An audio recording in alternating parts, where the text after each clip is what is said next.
Hello and welcome from across the multiverse. In the early 1990s, the world fell silent. Everyone across the entire globe was mourning the death of Superman at the hands of Doomsday.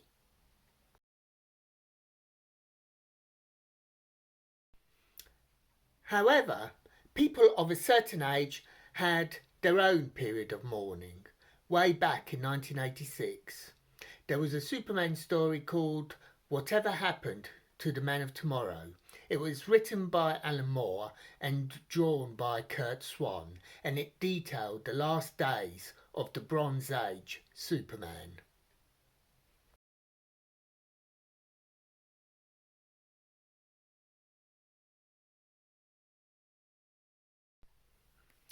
In 1985, DC celebrated its 50th anniversary. The powers that be at the time felt that continuity was getting out of control and that the anniversary would be a good opportunity in order to try and attract a new set of readers. Previously, DC created what was called Earth 2, in which what was then current set of titles were transposed onto. This left the main titles to be set on Earth 1, and it was a refresh with new versions of the popular characters. And Superman was no exception to this rebrand in the early 1970s. And in 1971, he would start what would become known as the Bronze Age Superman era. But with the passage of time, this Bronze Age era was seen as overcomplicated and off-putting to the new readers that DC was hoping to attract. It was felt at the time that having a multiverse populated by characters who were the same and yet had different histories and different relationships and different continuities and were on different worlds would complicate and confuse new readers.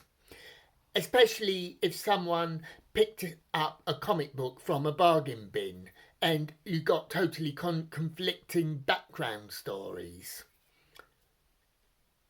Today, the concept of a multiverse is common and it's used throughout all forms of entertainment. People are totally au fait with it.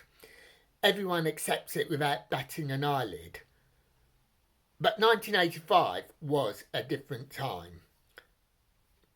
So DC commissioned a 12-part series called Crisis on Infinite Earth. Its mission was to condense the then multiverse into one Earth, one universe, and remove all the background to allow a total refresh across the board. All the popular characters would survive in this new universe, but they would get a new background, a new title, a new look. Effectively, each one would get a new revamped issue number 1. Another way to look at it is that 50 years of continuity would be going down the drain.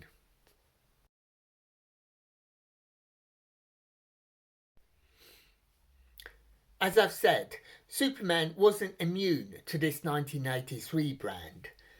Comic book genius Alan Moore and artist Curt Swan were hired to write out and draw Superman in a 2-parter.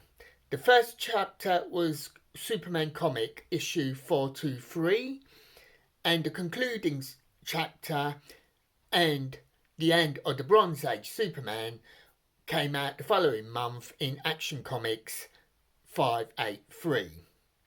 Throughout this story, we meet all the characters that we've come to know and love. There's Supergirl, the Legion of Superheroes, Krypto, Pete Ross, Lois Lane and Lana Lang love clash over Superman. There's also Luthor, Brainiac and the Toymaker. These characters and more all have a vital role to play in what will become the final day of the Bronze Age Superman's life.